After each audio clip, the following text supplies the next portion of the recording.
جب کیا شبر کا چہلم حضرت شبیر نے، غیظ میں ڈوبا ہوا تھا ہر بنی ہاشم کا شیر، غیظ میں ڈوبا ہوا تھا ہر بنی ہاشم کا شیر، کر دیا ٹھنڈا علی کے لال کی تقریر نے، جب کیا شبر کا چہلم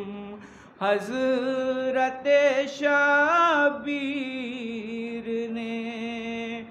ایک طرف شوہر کی میت، ایک طرف بچے یتیم، ایک طرف شوہر کی میت، ایک طرف بچے یتیم، ام فروا کو دکھایا وقت کیا تقدیر نے، کس قدر سنگین ہوتا ہے سگے بھائی کا غم، کس قدر سنگین ہوتا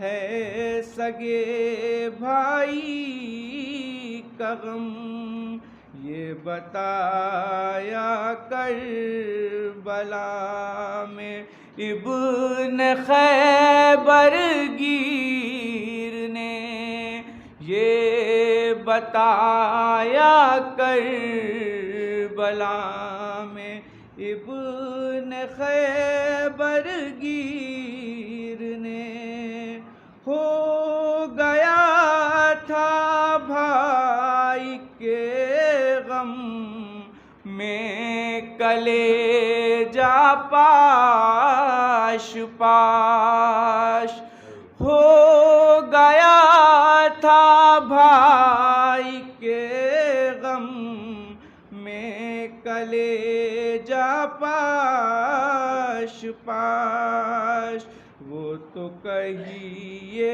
رکھ دیا مرہم غم شبیر نے، وہ تو کہیے رکھ دیا مرہم غم شبیر میں، لا نہیں سکتا کوئی کونین میں اس کا جواب، لا نہیں سکتا کوئی کونین میں اس کا جواب، جو اثر چھوڑا غم شبیر کی تاثیر نے، جو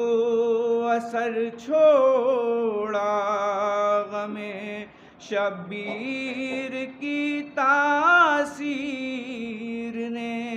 حضرات یہ شعر بطور خاص سماعت فرمائے گا۔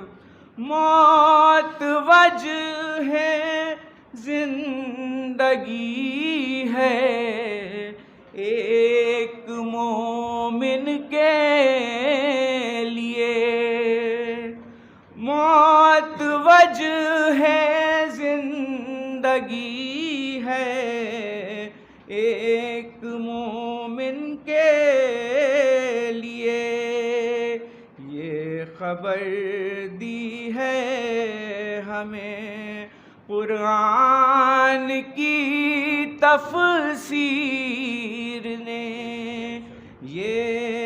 خبر دی ہے ہمیں قرآن کی تفسیر نے، لاش اطہر سے نکالے جا رہے تھے تیر جب، لاش اطہر سے نکالے جا رہے تھے تیر جب، کربلا سے قبل دیکھی کربلا شبیر نے، کربلا سے قبل دیکھی کربلا شبیر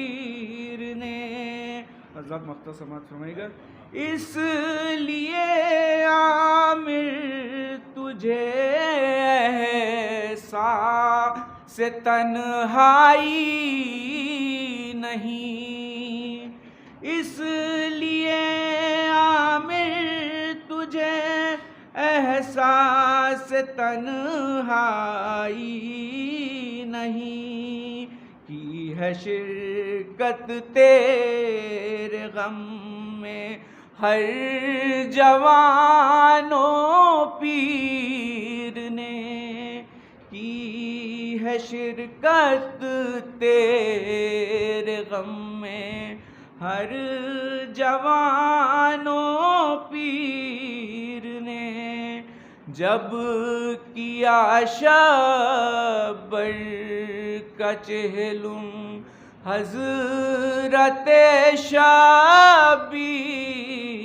نے، فرش غم پر بیٹھ کر گریا کیا ہمشیر نے۔ فاتحہ۔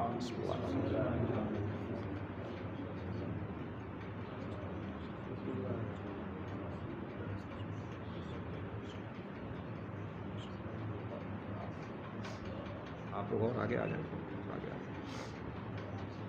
اعوذ باللہ من الشیطان اللعین الرجیم، بسم اللہ الرحمن الرحیم، الحمد للہ الذی ہدانا لہذا وما كنا لنہتدی لولا ان ہدانا اللہ لقد جاءت رسل ربنا بالحق، الصلاة والسلام علی رسول الثقلین جد الحسن والحسین مولانا و مولا الکونین ابی القاسم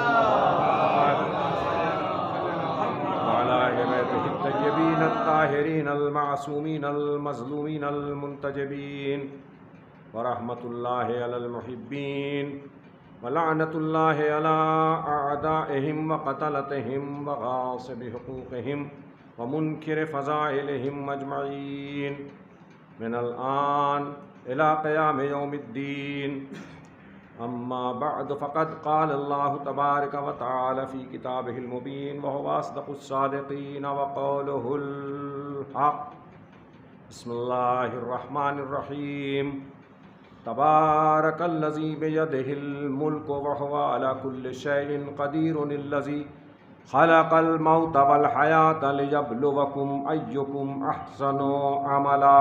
صلوات بھیج دیں۔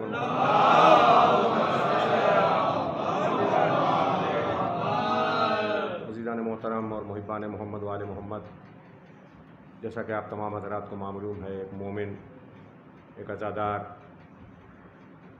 خاندان کا ایک بہترین فرد اس دنیا سے رخصت ہو گیا ہے، دار بقا کی طرف کوچ کر گیا ہے،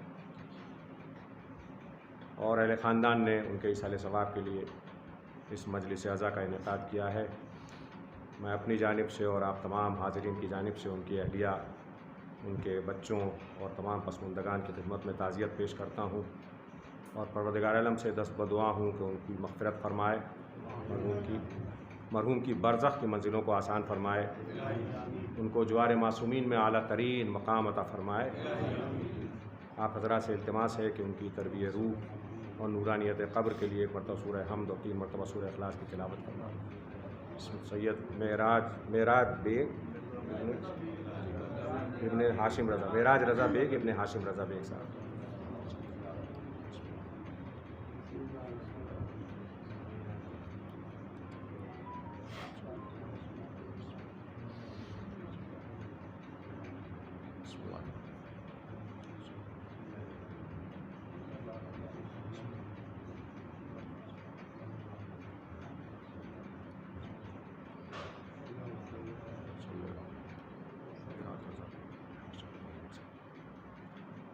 مطلب ان کی تربیت روح کے لیے اور بچوں کی پسماندگان کی تسلیت قلب کے لیے ایک مرتبہ مل کے درود بھیجیں پر محمد۔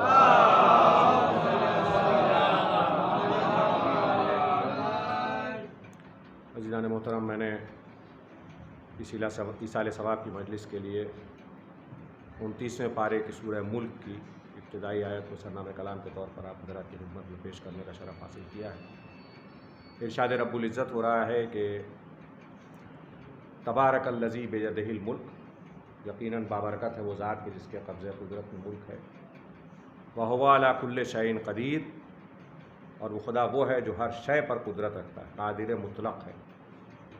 الذی خلق الموت والحیات، اور وہی وہ خدا ہے جس نے موت اور حیات کو خلق کیا، پیدا کیا، اور ظاہر ہے کہ اس کا کوئی کام عبث نہیں ہوتا ہے، اس کا کوئی کام، جب ہم اور آپ کوئی بیکار کام کرنے کے تیار نہیں ہیں تو وہ جو خالق ہے ہمارا، وہ بھلا کوئی کام عبث کیسے کر سکتا ہے، بلا وجہ کیسے کر سکتا ہے؟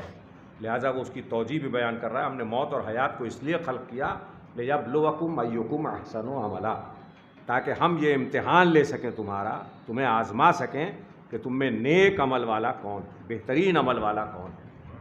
پیغمبر اکرم حضرت محمد مصطفیٰ صلی اللہ علیہ وآلہ وسلم سے جب پوچھا گیا کہ یہ آزمائش سے کیا مراد ہے، تو حضور نے فرمایا کہ اس سے مراد تمہارا عمل ہے، اس سے مراد یہ ہے کہ تم کون سا ایسا عمل انجام دے رہے ہو جس کی اسلام نے اجازت دی ہے، اور کون سے ان اعمال سے پرہیز کر رہے ہو جن سے اسلام نے منع کیا۔ واجب اور حرام کی تمیز، مکروہ کی تمیز، یہ پیغمبر کے الفاظ ہیں، میرے الفاظ نہیں، اور کہا صرف واجب اور حرام سے پرہیز کی ضرورت نہیں ہے، کافی نہیں ہے، بلکہ تم کتنے متقی ہو، کتنے پرہیزگار ہو۔ دیکھیے الگ الگ درجات ہیں۔ قرآن کی آیت ہے بسم اللہ الرحمن الرحیم، قالت الاعراب آمنا قل لن تؤمنوا ولکن اسلمنا۔ یہ عرب آپ کے سامنے پیغمبر سے خطاب ہے کہ عرب آپ کے سامنے آ کے کہتے ہیں کہ ہم ایمان لے آئے۔ قالت الاعراب آمنا، یہ عرب آ کے کہتے ہیں بدو کہ ہم ایمان لے آئے۔ ان سے کہہ دیجئے کہ یہ کہیں ہم اسلام لے آئے، ایمان تو ابھی ان کے دلوں میں داخل ہی نہیں ہوا ہے۔ صلوات بھیج دے پر محمد ولیکن قولوا اسلمنا، قول کا تعلق زبان سے ہوتا ہے، لہذا کہا کہ ان سے کہیے کہ ہم یہ کہیں کہ اسلام لائے ہیں۔ زبان سے کہنے سے صرف اسلام آتا ہے، ایمان نہیں آتا۔ ایمان قلوب کے دل سے جب اقرار نبوت و امامت ہو جاتا ہے تب ایمان کی منزل آتی ہے۔ اور اب معیار کیا ہے؟ ظاہر ہے کسی کے دل میں تو آپ جھانک نہیں سکتے۔ کسی انسان کو کسی ڈاکٹر کے پاس چلے جائیے، کسی حکیم کے پاس چلے جائیے، وہ یہ تو کہہ سکتا ہے کہ تمہارا دل خراب ہو گیا ہے، آپریشن کرا لو، اینجیو پلاسٹی کرا لو، اوپن ہارٹ سرجری کرا لو، depending upon the severity of the disease.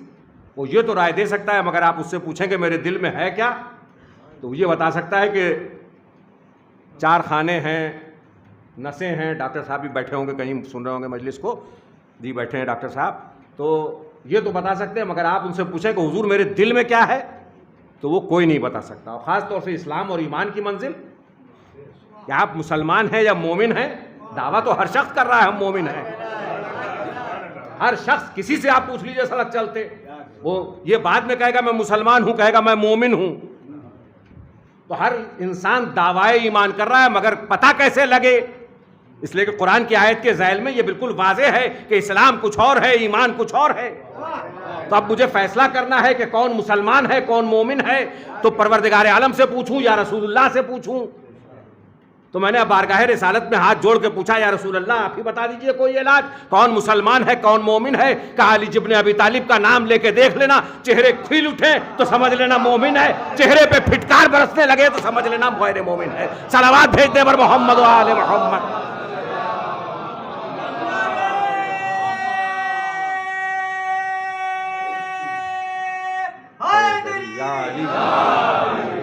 تو غور فرمایا آپ نے. تو مومن بنو، متقی بنو، پرہیزگار بنو. مسلمان تو سب ہیں، دعویٰ کر رہے ہیں، صرف مسلمان بننا کافی نہیں ہے.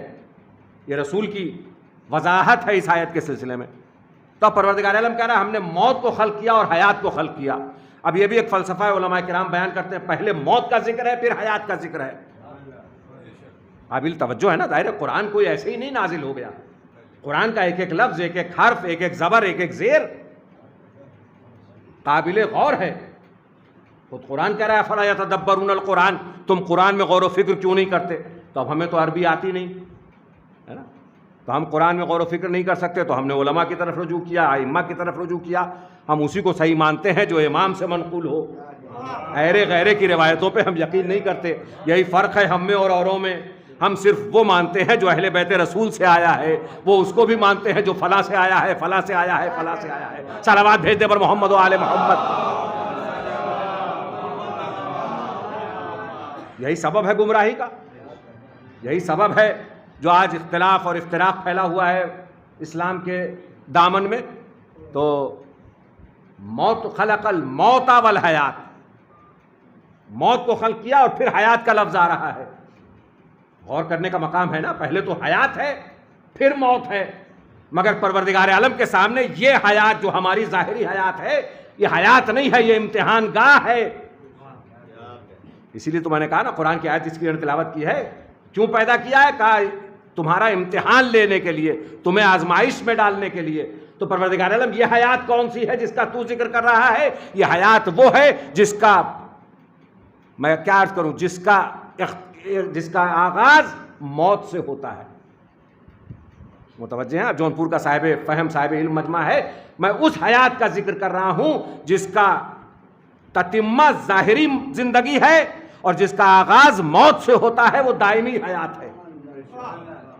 توجہ فرما رہے ہیں آپ؟ خلق الموت والحیات. اچھا، قرآن مجید میں 35 جگہ موت کا لفظ آیا ہے، لیکن صرف موت کا تذکرہ نہیں ہے، حیات کا بھی ذکر ہے. اس حیات کا بھی ذکر ہے. تمہیں کیسے پیدا کیا اس کا تذکرہ بھی قرآن میں ہے. اور جو 1400 برس پہلے تذکرہ کہتا ہے، میں پھر ڈاکٹر صاحب کا ریفرنس دے رہا ہوں، ان سے پوچھ لیجئے جو 1400 برس پہلے قرآن میں لکھا تھا وہ آج حرف بحرف ثابت ہو رہا ہے. جی، شکم مادر میں بچے کی کیا حالت ہوتی ہے یہ قرآن میں لکھا ہوا ہے. کیا اسٹیجز ہیں ڈیولپمنٹ کی، یہ قرآن میں لکھا ہوا ہے. کب جسم بنتا ہے یہ قرآن میں لکھا ہوا ہے. کب روح ڈالی جاتی ہے یہ قرآن میں لکھا ہوا ہے. میں آیتیں نہیں پڑھ رہا ہوں اس لیے کہ وہ میرا موضوع نہیں ہے، لیکن پروردگار عالم نے خلقت کا بھی ذکر کیا ہے، موت کا بھی ذکر کیا ہے. پروردگار عالم ارشاد فرما رہا ہے سورہ نحل میں، واللہ اخرجکم من بطون امہاتکم لا تعلمون شیئا. ہم نے تمہیں شکم مادر سے باہر نکالا اس عالم میں کہ تم کچھ نہیں جانتے تھے. لا تعلمون شیئا، کچھ بھی نہیں جانتے تھے، جاہل مطلق تھے. اور ظاہر ہے ہمارا روز کا مشاہدہ ہے، بچہ پیدا ہوتا ہے تو کیا جانتا ہے؟ کچھ نہیں جانتا. آپ کی نظروں میں کچھ نہیں جانتا، پروردگار عالم بھی کہہ رہا ہے کچھ نہیں جانتا. مگر اس کو اتنی عقل ہوتی ہے کہ ماں کا شیر پہچانتا ہے نا. یہ اس کی ربوبیت ہے. کبھی غور فرمایا آپ نے؟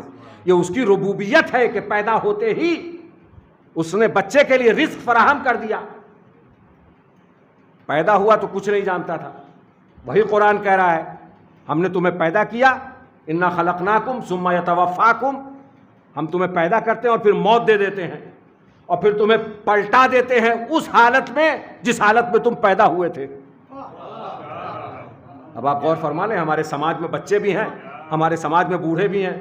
بچہ پیدا ہوا، کان تھے مگر سنتا نہیں تھا، جی، آنکھیں تھیں مگر دیکھنے کی صلاحیت نہیں تھی، ہاتھ تھے مگر وزن اٹھانے کے قابل نہیں تھے، پیر تھے مگر چلنے کے قابل نہیں تھے.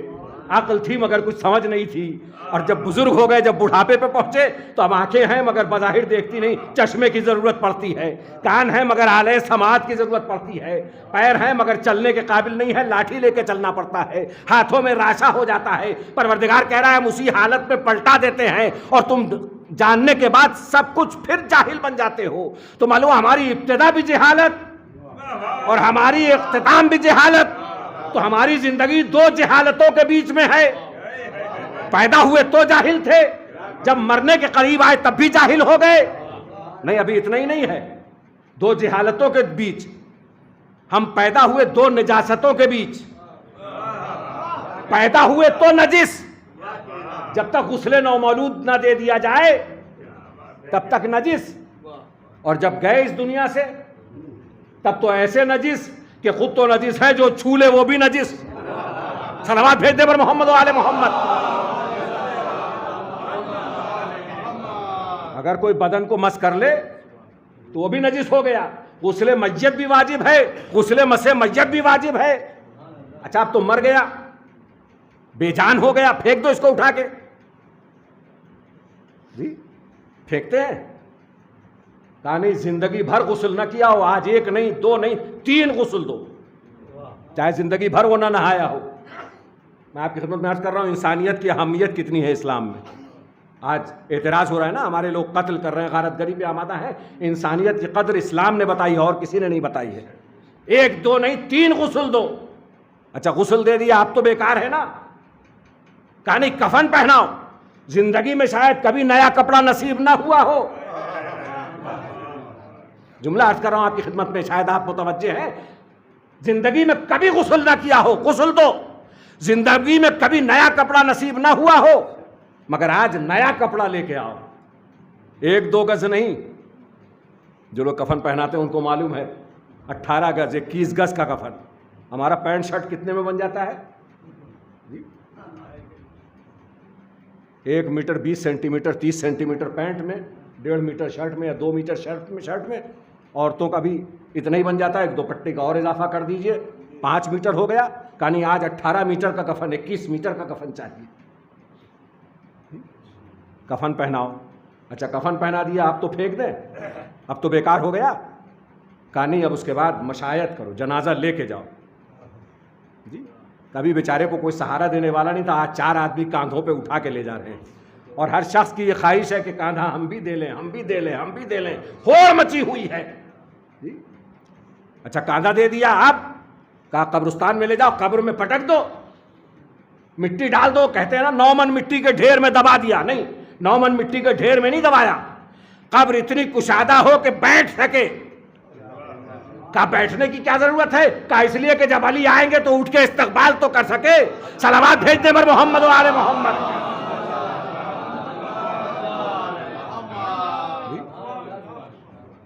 کہا قبر میں اتنی گنجائش ہو کہ مرنے والا بیٹھ سکے۔ اچھا قبر میں کوئی کنکڑ نہ ہو، کوئی پتھر نہ ہو، مر گیا ہے، اب کوئی جان نہیں ہے، مگر جسم کو کوئی تکلیف نہ ہو۔ کوئی کنکڑ بھی ہوتا ہے تو وہ جو قبر میں اترتا ہے وہ پہلے قبر کو صاف کر دیتا ہے۔ تو اتنا محترم ہے مرا ہوا انسان۔ جملہ عرض کر رہا ہوں آپ کی خدمت میں، آج کل واٹس ایپ کا دور ہے، واٹس ایپ یونیورسٹی چل رہی ہے، مسلمانوں پہ اعتراض ہوتا ہے، تو اتنا مرا ہوا انسان اتنا محترم ہے تو بھلا زندہ انسان کی جان لینے کی اسلام کیسے اجازت دے سکتا ہے؟ صلوات بھیج دیں پر محمد و آل محمد۔ ایک مرتبہ مل کے درود بھیج دیں پر محمد و آل محمد۔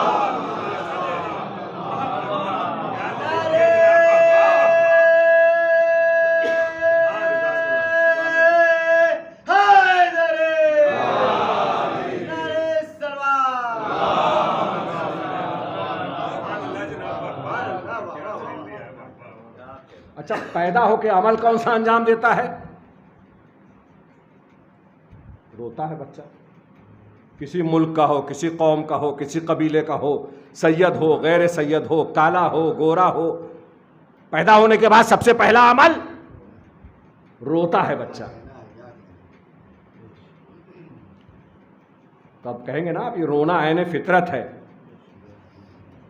اس لیے کبھی بچہ پیدا ہوا ابھی کسی نے سکھایا نہیں ہے رونا۔ اچھا ہنستا ہوا پیدا ہو جانا چاہیے، اگر خوش ہوتا ہے اس دنیا میں آ کے تو ہنسنا چاہیے، لیکن معلوم ہے کہ پیدا ہو کے خوش نہیں ہے، شکم مادر زیادہ اچھا تھا. روتا جب ہی آدمی نا، جب کوئی تکلیف ہو، جب کوئی پریشانی ہو. تو شکم مادر سے باہر آیا تو رو دیا. اب یہ جو بدعت کہتے ہیں رونے کو، انہیں اپنا رونا یاد نہیں ہے. ظاہر ہے کسی کو نہیں یاد ہے، ہمیں بھی نہیں یاد ہے کہ ہم پیدا ہو کے روئے تھے. وہ تو لوگ بتاتے ہیں تو معلوم ہوتا ہے کہ ہم روئے تھے. اس وقت اتنی صلاحیت نہیں تھی کہ ہم اپنا رونا خود سن سکتے. تو بلا اچھا دیکھیے، بچے کو سب معصوم کہتے ہیں کسی بھی دنیا کے، پھر میں کہہ رہا ہوں کسی مذہب میں چلے جائیے، بچہ ہے کوئی غلطی ہو گیا، ارے معصوم ہے، ارے معصوم ہے. تو جب معصوم ہے، اور معصوم کی ڈیفینیشن یہ ہے کہ کوئی غلط کام نہیں کرتا معصوم. محرم آ رہے ہیں، فتووں کی بار چلے گی. رونا بدعت، علم بدعت، تعزیہ بدعت، سلجھنا بدعت، تابوت بدعت، ماتم بدعت، جی گریا بدعت. اب گریا اگر بدعت ہوتا تو معصوم بچہ، اگر رونا گناہ ہوتا تو معصوم سے کوئی گناہ سرزد نہیں ہوتا. کیا تو کہو کہ بچہ معصوم نہیں ہوتا، لہذا غلطی کر رہا ہے، گناہ کر رہا ہے. اور اگر مانتے ہو کہ بچہ معصوم ہوتا ہے تو مانو کہ رونا گناہ نہیں ہے، رونا عین فطرت ہے. صلوات بھیج دے بر محمد و آل محمد.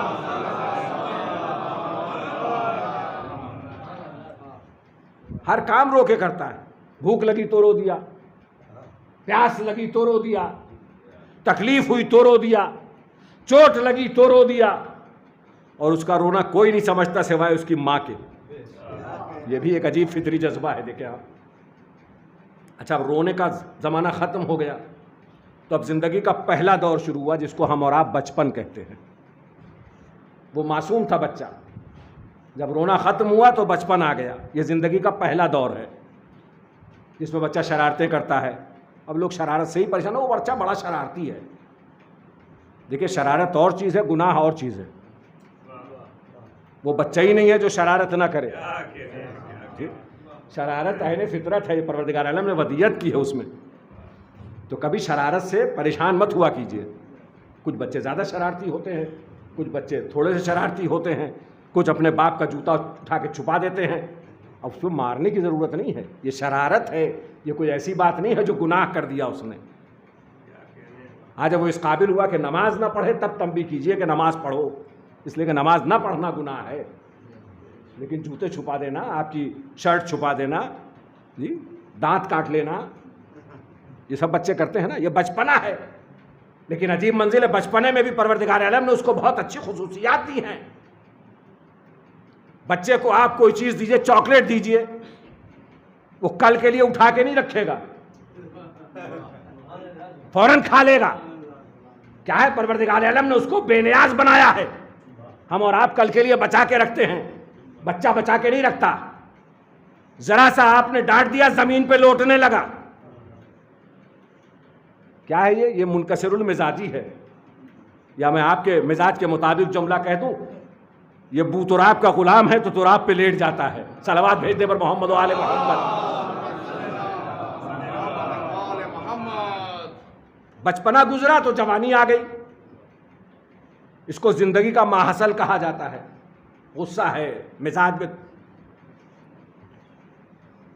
عجیب سی تنک ہے، مزاج میں ذرا ذرا سی بات میں ریوولٹ کر جاتا ہے. یہ جوانی، اس کو حاصل زندگی کہا گیا ہے. اور ائمہ اطہار اور علماء کرام کا یہ فیصلہ ہے کہ جوانی میں کیے ہوئے نیک اعمال کی بڑی قیمت ہوتی ہے، بہت اہمیت ہوتی ہے. اس لیے اور بہت سی مصروفیات، تعلیم کے باوجود قرآن مجید کی تلاوت کر رہا ہے، تعلیم حاصل کرنے کے باوجود نماز کے لیے وقت نکال رہا ہے، نیک اعمال کر رہا ہے. تو اس لیے جوانی میں مصروفیت زیادہ ہوتی ہے، لہٰذا ہر عمل کی قیمت اضافی ہوتی چلی جاتی ہے. اور جب جوانی ختم ہوئی تو کیا آ گیا؟ بڑھاپا آ گیا. تھوڑا سا میں نے عرض کیا تمہید کی منزل میں. اب یہ وہ منزل ہے کہ جہاں ہم مجبور ہو گئے، جہاں ہم معذور ہو گئے، بس نہیں چلتا. اور آج کل تو نیا ٹرینڈ شروع ہو گیا ہے. پہلے اولاد سہارا بنتی تھی، اب نیوکلیئر فیملی کا دور ہے. والدین اکیلے رہ رہے ہیں، ظاہر ہے کہ مجبور ہیں، معذور ہیں، نہ چل سکتے نہ پھر سکتے. خاص طور سے ان لوگوں کے لیے جو عمر رسیدہ ہو جاتے ہیں اور یہ ساری صلاحیتیں ختم ہو جاتی ہیں. تو یہ تیسرا دور آیا. بچپن آیا چلا گیا، توجہ چاہتا ہوں. جوانی آئی چلی گئی. بڑھاپا آیا تو موت نے استقبال کیا، تو اب موت سے ڈریے گا نہیں. تیسرا دور تھا بڑھاپا، یہ چوتھا زندگی کا دور ہے جس کا نام ہے موت. یہ کوئی ایسی عجیب و غریب چیز نہیں ہے، یہ زندگی کے چوتھے دور کا نام ہے موت. اور میں پھر دوہرا رہا ہوں، بچپنا آیا چلا گیا، وفا نہیں کی.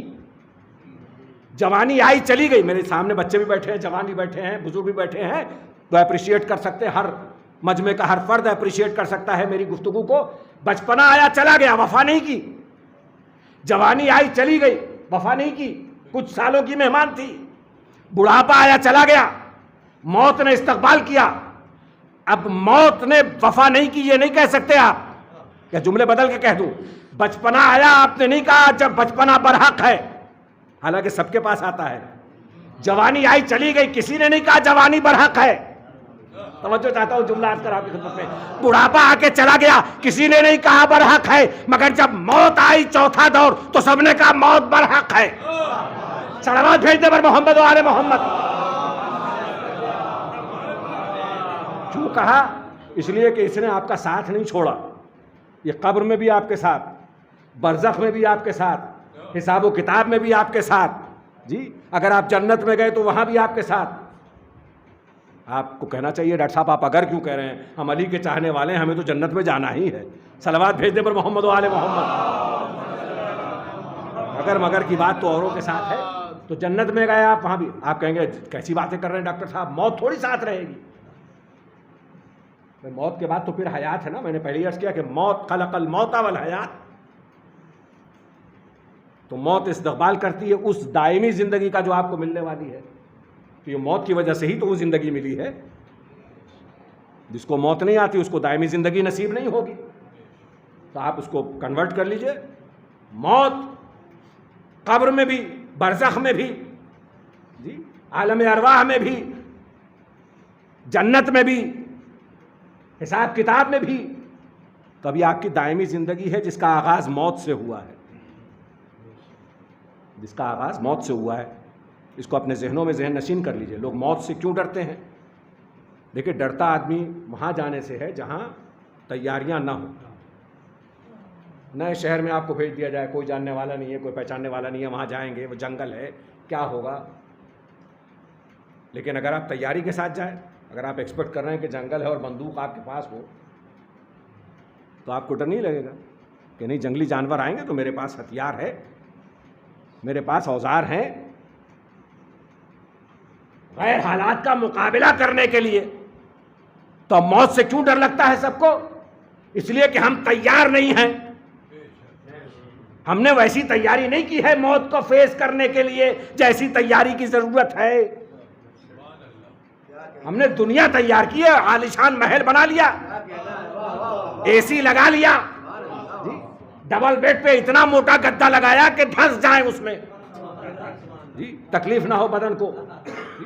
صوفے رکھ لیے، مہمان آئے تو روب کھائیں. ارے بڑا زبردست صوفہ ہے، 50,000 روپے کا صوفہ لے لیا. جی ضرورت تھی ایک چھوٹے ریفریجریٹر کی، کہا لوگ آئیں گے دیکھیں گے، کہیں گے ارے ڈاکٹر صاحب کے گھر اتنا چھوٹا سا رجسٹر، اتنی بڑی پوسٹ پہ ہیں، ایک بڑا سا ریفریجریٹر خرید لیا. تو دنیا میں رہنے کی خوب تیاری کر لی. اور یہ عارضی دنیا ہے. دیکھیے اب عیسیٰ علیہ السلام کی مجلس ایسی ہی ہوتی ہے، نہ ہمیں تواہمہ چاہیے آپ کی. تو اگر آپ میرے میسج سے کچھ سیکھ لے لیں گے تو یہ مجلس قیمتی مجلس ہو جائے گی. صلوات بھیج دیں محمد و آل محمد. اور میں کوئی مولوی مولانا بھی نہیں ہوں جو آپ کو موت سے ڈراؤں. ہاں عام طور سے لوگ موت سے ڈراتے ہیں، یہ ہوگا اور کپڑا کھینچا جائے گا اور یہ ہوگا وہ ہوگا اور ملک الموت آئیں گے، ایسے روح قبض کریں گے، وہ منظر ہوگا، پتہ نہیں کیا کیا. میں نے بھی سنی ہے ایسی تقریریں. میں موت کو بہت خوشگوار بنا کے پیش کرتا ہوں اور اپنی طرف سے نہیں کرتا ہوں. رسول کی حدیث ہے. اب آگے یہ بات تو بیان کر دوں. پیغمبر اکرم فرماتے ہیں کہ مومن اور صالح بندے کی روح قبض کرنے، سن لو غور سے، تمام علی کے چاہنے والوں کا مجمع ہے، جب ملک الموت کسی نیک مومن اور صالح بندے کی روح قبض کرنے آتے ہیں تو اکیلے نہیں آتے، ان کے ساتھ حسین اور خوبصورت ملائکہ کی ایک جماعت آتی ہے. آ کے وہ مصافحہ کرتے ہیں مرنے والے سے. اللہ اکبر، کیا منزل ہے علی کے چاہنے والوں کی. مصافحہ کرتے ہیں، گلے سے لگاتے ہیں. اور کہتے ہیں اے پاک روح میں تجھے قبض کرنے آیا ہوں، چل اپنے پروردگار سے ملاقات کے لیے چل، تیرا پروردگار تجھ سے ملنا چاہتا ہے۔ اللہ اکبر۔ اور چشم زدن میں روح قفس عنصری سے پرواز کر جاتی۔ یہ ہے علی کے چاہنے والوں کی موت۔ معصوم فرماتے ہیں کہ جب مومن مرتا ہے تو جنت کا دروازہ کھل جاتا ہے۔ تو جو جنت کی زیارت کر رہا ہو بھلا اس کے لیے موت سخت کیسے ہو سکتی ہے؟ تو میں عرض کر رہا تھا کہ موت برحق ہے، ہر انسان کہتا ہے موت برحق۔ یہ تو ہو سکتا ہے کہ وہ اللہ کو نہ مانتا ہو، یہ بھی ہو سکتا ہے کہ وہ رسول کا کلمہ نہ پڑھتا ہو، ائمہ معصومین کو بھی نہیں مانتا، ملحد ہے، ایتھیسٹ ہے، مگر آپ اس سے پوچھئے تو وہ یہ کہے گا ہاں موت تو آنی ہے ایک دن، موت برحق ہے۔ کب آئے گی کسی کو نہیں معلوم، کیسے آئے گی کسی کو نہیں معلوم، کہاں آئے گی کسی کو نہیں معلوم۔ اب جونپور کا مجمع ہے، باہر بھی لوگ بیٹھے ہیں، اندر بھی ماشاءاللہ بزرگ بھی بیٹھے ہیں۔ ایک جملہ آپ کی خدمت میں ہدیہ کر رہا ہوں، مجھے یقین ہے کہ جونپور کا پڑھا لکھا مجمع اس جملے کی قدر کرے گا۔ پہلے میں دوہرا رہا ہوں، موت برحق ہے، آئے گی ضرور، کب آئے گی نہیں معلوم، کسی کو نہیں معلوم، کہاں آئے گی کسی کو نہیں معلوم، کیسے آئے گی کسی کو نہیں معلوم، اور موت ہے برحق۔ تو ایک بات تو موت نے سکھا دی کہ جو برحق ہوتا ہے اور جس کا آنا یقینی ہوتا ہے وہ کب آئے گا، کہاں آئے گا، کیسے آئے گا، اس پر یقین نہیں ہوتا، مگر انتظار سب کو کرنا پڑتا ہے۔ صلوات بھیج دے بر محمد و آل محمد۔ ایک مرتبہ مل کے درود بھیج دے صاحب عصر امام اللہ کو۔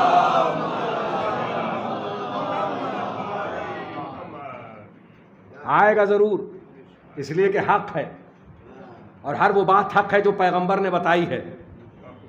پیغمبر نے کہا 1,24,000 انبیاء حق ہے، پیغمبر نے کہا قرآن اللہ کا کلام ہے حق ہے، پیغمبر نے کہا ائمہ اطہار ہیں حق ہے، پیغمبر نے کہا ملائکہ حق ہے۔ تلقین میں بھی تو ہم یہی سب بتاتے ہیں نا۔ پیغمبر نے کہا ایک آئے گا جس کا نام محمد ہوگا، تو اب حق ہے، کب آئے گا کیسے آئے گا اس کا کسی کو علم نہیں ہے، کہاں آئے گا۔ ہاں ہم نے سنا ہے کہ پشت کعبہ سے آئے گا، اور آواز کیا بلند کرے گا، حی علی خیر العمل۔ اب لوگ پوچھتے ہیں کہ کعبے میں بلند ہوگی تو ہندوستان میں کیسے سنائی دے گی۔ کوئی بھی چیز سننے کے لیے ذوق چاہیے، صلاحیت چاہیے۔ اب میں فرض کیجیے سڑک پہ چلا جا رہا ہوں، عباس میاں نے آواز دی میر صاحب، میں پلٹ کے دیکھوں گا، بچوں کے لیے بات مثال سے واضح کر دوں، انہوں نے پکارا میر صاحب، بہت زور سے پکارا، میں پلٹ کے دیکھوں گا، اس لیے کہ میرا تعلق ہی نہیں ہے کوئی میر صاحب سے، میں میر صاحب ہوں ہی نہیں، تو میں کہاں کو پلٹ کے دیکھوں گا۔ تو جس نام سے پکارا جائے آپ کو اس سے آشنا ہونا چاہیے نا۔ نہیں میں جملہ کہہ گیا، ابھی آپ کے ذہن اذہان عالیہ میں نہیں پہنچا۔ جب انہوں نے پکارا ڈاکٹر صاحب، تو چاہے پکارا کسی اور ڈاکٹر کو ہو، مگر میں پلٹ کے دیکھوں گا اس لیے کہ میں بھی ڈاکٹر صاحب ہوں، ہے نا۔ تو میں ڈاکٹر صاحب کے نام سے فیملیئر ہوں، آشنا ہوں، میر صاحب کے نام سے آشنا نہیں ہوں، اس لیے میں نے پلٹ کے نہیں دیکھا۔ انہوں نے ڈاکٹر صاحب کہا تو میں ڈاکٹر صاحب ہوں اس لیے پلٹ کے دیکھا۔ ارے وہ پلٹ کے کیا ان کو آواز کیا سنائی دے گی جنہوں نے زندگی میں کبھی حی علی خیر العمل سنا ہی نہ ہو۔ صلوات بھیج دے بر محمد و آل محمد۔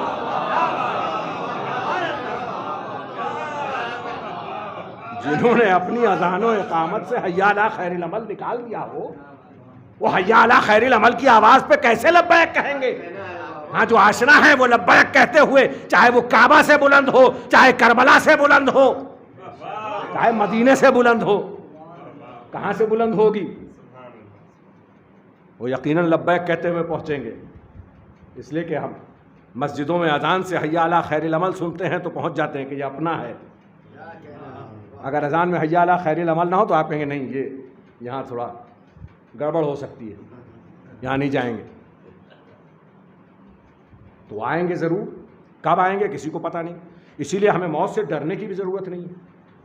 موت سے وہ ڈرے جس کا وارث نہ ہو, موت سے وہ ڈرے جس کا سہارا نہ ہو, موت سے وہ ڈرے جو بے سہارا ہو, موت سے وہ ڈرے جن کا کوئی امام نہ ہو. ہم کیوں ڈرے؟ ہمارا امام موجود ہے. ملک الموت کے آنے سے پہلے امام آ جاتے ہیں. صلوات بھیجتے پر محمد و آل محمد.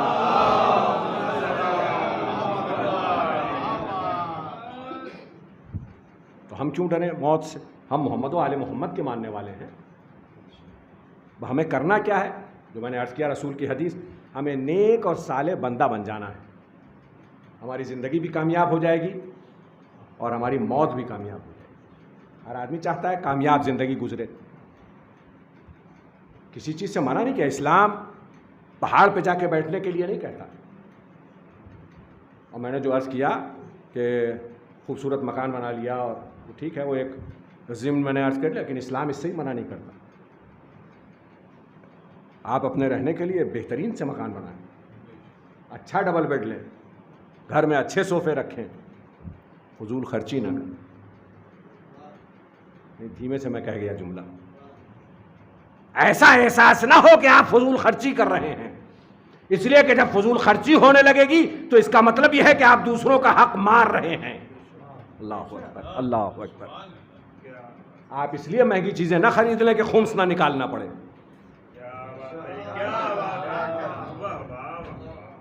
آپ اس لیے فضول خرچی نہ کریں کہ سال میں کچھ لوگ ہوتے ہیں ڈاکٹر صاحب کچھ بچتا ہی نہیں تو خمس کہاں سے نکالنا. تو میں ان سے کہتا ہوں 5 روپیہ بھی بچا ہے تو 1 روپیہ نکال دیجئے, اس لیے کہ بچت پہ ہے, خمس آمدنی پہ نہیں ہے. ہمیں تو احسان مند ہونا چاہیے شریعت کا. گورنمنٹ تو آمدنی پہ لیتی ہے, ہنس کے دے رہے ہیں, نہیں دیں گے تو جیل چلے جائیں گے, نوٹس آ جائے گا, کھرا آ جائے گا. اب یہاں ابھی تو کوئی کھرا نہیں آنے والا ہے, وہاں کے بارے میں سوچ لیا کیجئے کہ وہاں کیا ہوگا. یہاں ابھی سے کھرا آ جاتا ہے, وہاں اس وقت آئے گا کہ تم نے اپنے بھائی کا حق مار لیا تھا. تم نے 50,000 کا صوفہ خریدا تھا, 25,000 کا خرید کے 25,000 اپنے بھائی کو نہیں دے سکتے تھے جو غریب تھا. نہیں, تم نے اتنا عالیشان محل بنایا 3 اسٹوری, اس میں 1 کمرہ اپنے بھائی کو دے دیتے. who cannot afford a good house. یہ سوال وہاں پوچھا جائے گا. تو جو فضول خرچی کریں ان کو ان سوالات کے جوابات کے لیے تیار رہنا چاہیے, اور کچھ نہیں ہے. آرام سے رہیے. منع نہیں کیا اسلام نے کسی چیز کے لیے منع. بہترین کھانا کھاؤ, مرغا کھاؤ, روزانہ کھاؤ, کوئی منع ہی نہیں. لیکن ہاں اپنے بھائی کو بھی دیکھ لو کہ وہ سبزی کھایا اس نے کہ نہیں کھایا. اگر اس نے سبزی نہیں کھایا تو دونوں آدمی سبزی شیئر کر لو, مرغا مت کھاؤ. 1 وقت 2 وقت 4 وقت اس کو بھی کھانا کھلا دو, اس کو بھی اپنے ساتھ شامل کر لو. اسلام کے آپ قوانین دیکھیں نا. فطرہ نکالو عید کے پہلے, کیوں نکالو؟ کہا تھا کہ کوئی ایسا غریب نہ ہو جو عید نہ منا سکے, سب کو عید منانے کا حق ہے. یہ سب اسلامی تعلیمات ہیں. بچوں کے لیے عرض کر رہا ہوں, بزرگ مجھ سے بہتر جانتے ہیں, اور میں پھر عرض کر رہا ہوں کہ ایصال ثواب کی مجلس میں یہی سب باتیں پڑھی جاتی ہیں. تو ہمیں موت کے لیے تیاری کرنی ہے. عجیب منزل ہے, روزانہ ہمارے محلے میں رشتہ داروں میں موتیں ہوتی ہیں. ہم تسلی و دلاسا دینے کے لیے بھی پہنچتے ہیں. کبھی کبھی تو موت کے آخری لمحے میں میت کو دیکھتے بھی ہیں کہ آخری ہچکی کیسے آئی. اعزاء اقربا سب موجود رہتے ہیں. غسل دیا جاتا ہے, وہ بھی ہمیں معلوم ہے. کفن پہنایا جاتا ہے, وہاں بھی سب لوگ موجود رہتے ہیں, اس لیے کہ شہادت نامے پہ نام لکھوانا ہے. اعزاء موجود ہے, اقربا موجود ہے, احباب موجود ہے. لیکن ہم یہ نہیں سوچتے کہ یہی سب ہمارے ساتھ بھی ہونا ہے. ایک دن وہ بھی آئے گا کہ جب ہمارے بھی بچے, بیوی, اقربا, اعزاء ایسے ہی کھڑے ہوں گے, ہم آخری ہچکی لے رہے ہوں گے, گھر میں کوہرام مچا ہوگا, رونا پیٹنا ہو رہا ہوگا. اس کو ہم کہتے ہیں مراقبہ کرنا. اور یاد رکھیے, اگر ہر آدمی, ہر انسان, میں پھر کہہ رہا ہوں چونکہ موت برحق ہے پوری کائنات کے لیے, پورے دنیا انسانیت کے لیے, تو اگر ہر انسان اس بات کا مراقبہ کرنے لگے کہ موت ہمیں بھی آنی ہے, تو دنیا سے سارے ظلم و جور مٹ جائیں. نہ کوئی کسی کا حق چھینے, نہ کوئی کسی کو اذیت دے، اس لیے کہ موت کا مراقبہ ہے۔ ہمیں یہ سوچنا ہے کہ ایک دن ہمیں بھی ایسے ہی آخری ہچکی آئے گی، اعزہ روئیں گے، اقربا روئیں گے، اولاد روئے گی، زوجہ روئیں گی، اور اس کے بعد ہمیں بھی ایسے ہی کفن پہنایا جائے گا، غسل دیا جائے گا، کفن پہنایا جائے گا۔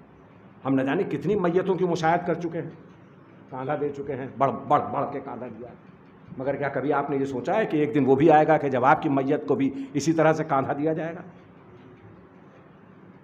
میتوں کو قبر میں اتارا ہے، کہ آپ نے کبھی سوچا ہے کہ آپ کو بھی اسی طرح ایک دن قبر میں اتارا جائے گا؟ جس کے بارے میں میر انیس کہتے ہیں کہ آغوش لحد میں جب کہ سونا ہوگا، جس خاک نہ تکیا نہ بچھونا ہوگا، ہم ہوئیں گے اور تنہائی ہوگی انیس، تنہائی میں آہ کون ہوئے گا انیس۔ آپ پورا کر دیجیے اگر آپ کو یاد ہے، مجھے اشعار یاد نہیں ہوتے۔ بہرحال میر انیس کا کلام ہے کہ وہاں آپ اکیلے ہوں گے، کوئی جاننے والا نہیں ہوگا، اور جب قبر میں لٹا کے تلقین پڑھ کے مولانا قبر بند ہو جائے گی تو ایک مرتبہ پھر تلقین پڑھیں گے۔ اچھا، یہ تلقین کیوں پڑھتے ہیں؟ میں پھر عرض کر رہا ہوں، نوجوان بچے بیٹھے ہیں۔ اب یہاں جونپور میں تو اپنا الگ قبرستان ہوگا ظاہر ہے، لیکن بہت سی جگہیں ہیں جہاں کامن قبرستان ہے۔ کامن کا مطلب اہل سنت اور اہل تشیع کا کامن قبر۔ گوالیئر میں بھی میں 26 سال رہا ہوں، وہاں بھی ایسے ہی ہے، الگ قبرستان نہیں ہے اپنا۔ تو اب فرض کیجئے 2 میتیں آئیں، بہت سی چیزیں آبزرو کرنی چاہیے، خاص طور سے میں پھر نوجوانوں اور بچوں سے کہہ رہا ہوں کہ ہر چیز کو ٹیکن فار گرانٹیڈ مت لیا کرو، غور کیا کرو، خوض کیا کرو، سوچا کرو۔ فرض کیجئے کامن قبرستان ہے، 2 میتیں آئیں، ایک میت آئی، قبر میں لٹایا، مٹی ڈالی، بیک ٹو پویلین، گھر چلے گئے۔ شعر بھی کسی نے کہا، مر گیا مردود، نہ فاتحہ نہ درود، نہ فاتحہ پڑھی گئی، نہ قرآنی سورے پڑھے گئے، کچھ نہیں۔ اور ایک ہماری میت آئی، قبر میں لٹایا، کاندھا ہلا کے تلقین پڑھی، ڈھانک دیا، مٹی ڈال دی گئی، اس کے بعد پھر بیٹھ کے تلقین پڑھی۔ تلقین میں پڑھتے کیا؟ اسمع افہم، عربی کی ورڈ ہے۔ میں گیا مولانا کے پاس، میں نے کہا حضور آپ یہ کیا پڑھ رہے ہیں؟ کہنے تلقین پڑھ رہا ہوں۔ میں نے کہا یہ تو عربی زبان لگ رہی ہے۔ کہنے جی یہ عربی میں ہے۔ میں نے کہا لیکن جو مرا ہے اس کو تو اردو بھی ٹھیک سے نہیں آتی تھی، یہ جو آپ سمجھا رہے ہیں اس کی سمجھ میں آ جائے گا؟ قابل توجہ، میں عرض کر رہا ہوں نا، پھر توجہ غور کیا کیجیے۔ حضور اس کی سمجھ میں آ جائے گا یہ جو عربی میں آپ پڑھ رہے ہیں؟ القرآن و حق۔ سب سے پہلے تو پہلی جملہ اسمع افہم، سن اور سمجھ۔ جب وہ عربی جانتا ہی نہیں تو سنے گا کیا اور سمجھے گا کیا؟ مولانا نے جواب دیا کہ آپ بظاہر دیکھ رہے ہیں، آپ کو نہیں معلوم، ہم نے قبر بند کی تو یہاں مولا علی ابن ابی طالب آ گئے، اور جب درے باب علم آ گیا تو اب علم کی کوئی کمی نہیں رہ گئی ہے، اس کو عربی بھی آ گئی، فارسی بھی آ گئی، ہندی بھی آ گئی، اردو بھی آ گئی۔ صلوات بھیجتے پر محمد و آل محمد۔ جونپور میں بہت مجلسیں پڑھی ہیں میں نے، ہو سکتا ہے پڑھ چکا ہوں، جو لوگ سن چکے ہیں وہ دوبارہ سن لیں، اس لیے کہ اہل بیت اطہار علیہ السلام کا ذکر بار بار سننے کی ہدایت ہے، کہا گیا ہے۔ گوالیری میں میں ظاہر ہے وہاں سو کالڈ مولوی تھا، حالانکہ میں مولوی نہیں ہوں، ڈاکٹر ہوں، سائنٹسٹ ہوں، لیکن وہاں مولوی بھی تھا تو نماز جنازہ بھی پڑھائی ہے، تلقین بھی پڑھی ہے۔ تو ایسی ہی ایک جگہ کامن قبرستان تھا، اپنا ایک انتقال فرما گئے تھے اپنے، میں گیا اور ظاہر مشاہد میں سب شامل ہو جاتے ہیں، دوست احباب بغیر تفریق مذہب و ملت، ہندو مسلمان سنی شیعہ سب۔ تو جب میں تلقین پڑھ کے اٹھا تو ایک صاحب جو بظاہر دوسری برادری کے تھے، وہ میرے پاس، وہ عربی جانتے تھے شاید، میرے پاس آئے، کہنے ڈاکٹر صاحب آپ کیا پڑھ رہے تھے؟ میں نے کہا تلقین پڑھ رہا تھا۔ کہنے نہیں میں نے کچھ سنا دور سے، وہ ظاہر 40 قدم دور ہو جاتے ہیں نا، کہنے میں نے کچھ سنا، اسمع افہم آپ کہہ رہے تھے، جو مر گیا ہے وہ سننے اور سمجھنے کی صلاحیت کہاں رکھتا ہے؟ جملہ عرض کر رہا ہوں آپ کی خدمت میں، آپ بھی کبھی کوئی سوال کرے تو جواب دے دیجیے گا۔ کہ آپ کہہ رہے تھے اسمع افہم، جس کا مطلب ہے سن اور سمجھ، جو مر گیا ہے وہ سننے اور سمجھنے کی صلاحیت کہاں رکھتا ہے؟ میں نے کہا مرتے ہوں گے آپ کے، ہمارا مرتا نہیں ہے، اس لیے کہ رسول کی حدیث ہے من مات علی حب آل محمد مات شہیدا، اور شہید مرا نہیں کرتے، قرآن کی آیت ہے کہ وہ زندہ ہے، تو منہ شعور حیات نہیں ہے۔ صلوات بھیجتے پر محمد و آل محمد۔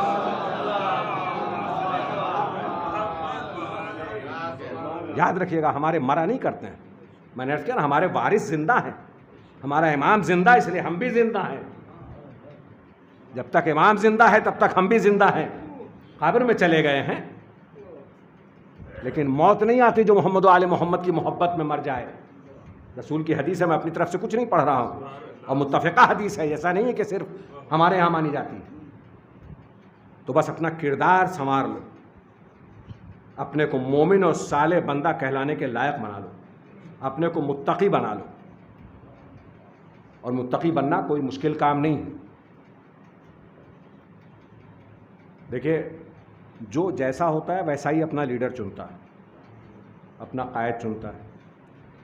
جھوٹوں کا لیڈر جھوٹا ہوتا ہے نا، جاہلوں کا لیڈر جاہل ہوتا ہے. کوئی پڑھا لکھا اگر آ جائے اس جماعت میں تو وہ کہیں گے آپ کہاں سے یہاں آ گئے، آپ کا یہاں گزر نہیں ہے، تو جاہلوں کی جماعت ہے. پڑھے لکھوں کی جماعت ہے تو جاہل نہیں جا سکتا وہاں. اور میں نے عرض کیا، جیسا لیڈر ہوتا ہے ویسے ہی قائد ہوتے ہیں. یا بات کو پلٹ دوں، جیسے قائد ہوتے ہیں ویسا ہی لیڈر چنتے ہیں. اب مجھے کچھ بتانے کی ضرورت نہیں، اس وقت ہندوستان میں جو حالات ہیں اس میں آپ اس کو بہت اچھی طرح سے اپریشیٹ کر سکتے ہیں. جیسا لیڈر ویسے فالوورز، جیسے فالوورز ویسا ہی لیڈر چنتے ہیں. تو اب ہم نے اپنا لیڈر کس کو چنا ہے؟ امام المتقین کو.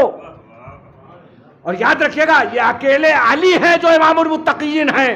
مسجد کے امام بہت ہیں، شریعت کے امام بہت ہیں، مگر امام المتقین اکیلا مولا کائنات علی ابن ابی طالب کی ذات ہے. صلوات بھیجتے پر محمد و آل محمد.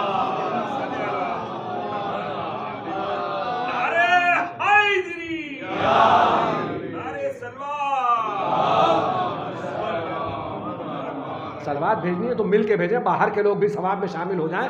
مل کے سلوات بھیج دیں پر محمد و آل محمد. تو آپ امام المتقین کے ماننے والے ہیں، تو اگر واقعی ان کو اپنا امام، اپنا قائد، اپنا رہبر، اپنا لیڈر مانتے ہیں تو آپ کو متقی بننا پڑے گا. اس لیے کہ میں نے عرض کیا نا، اگر کوئی چوروں کی جماعت ہے اور اس میں کوئی ایماندار شامل ہو جائے تو وہ لیڈر پلٹ کے ہی کہے گا میاں تم کہاں سے آ گئے، یہ چوروں کی جماعت ہے یا ایماندار کا گزر نہیں ہے. کیا اچھی بات کہہ دوں؟ علماء کا ایک گروہ ہے، ایک عالم لیڈر ہے، تو اگر وہاں کوئی جاہل چلا گیا تو اگر میاں آپ یہاں کہاں سے آ گئے، یہ علماء کی جماعت ہے، صاحبان علم کی جماعت ہے، آپ کا یہاں گزر نہیں ہے. تو اب اگر ہمیں امام المتقین کی قیادت میں چلنا ہے تو قائد بننا پڑے گا. کہیں ایسا نہ ہو کہ قیامت میں مولا کائنات پیچھے مڑ کے دیکھیں، کہیں رضا صاحب آپ یہاں کہاں سے آ گئے، آپ تو متقی نہیں ہیں.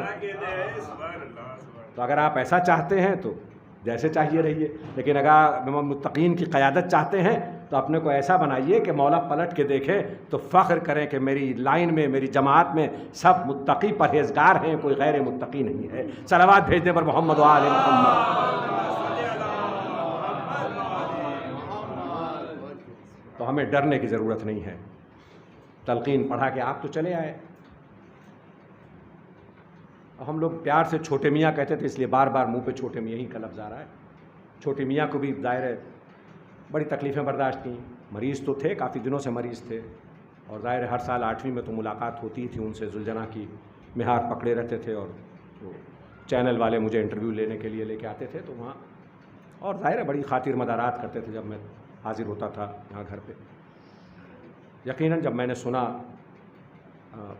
فیس بک پہ دیکھا میں نے، اس کے بعد میں نے فوراً عباس میاں کو فون کیا. میں نے کہا بھئی یہ کیا غضب ہو گیا. انہوں نے کہا ہاں اپولو اسپتال میں انتقال فرما گئے. ہم لوگ میت لے کے جونپور آئے ہیں اور تدفین ہو گئی. یہاں تدفین کے بعد فون کیا میں نے، اور اس کا دن کا فون گیا کہ انکل ہم لوگوں کی خواہش ہے کہ 40ویں کی مجلس آپ پڑھے. وہ آپ سے بڑی محبت کرتے تھے، بڑا خیال کرتے تھے آپ کا. میں نے کہا ہاں یقیناً اس میں کوئی دو رائے نہیں ہے، میں ضرور حاضر ہوں گا.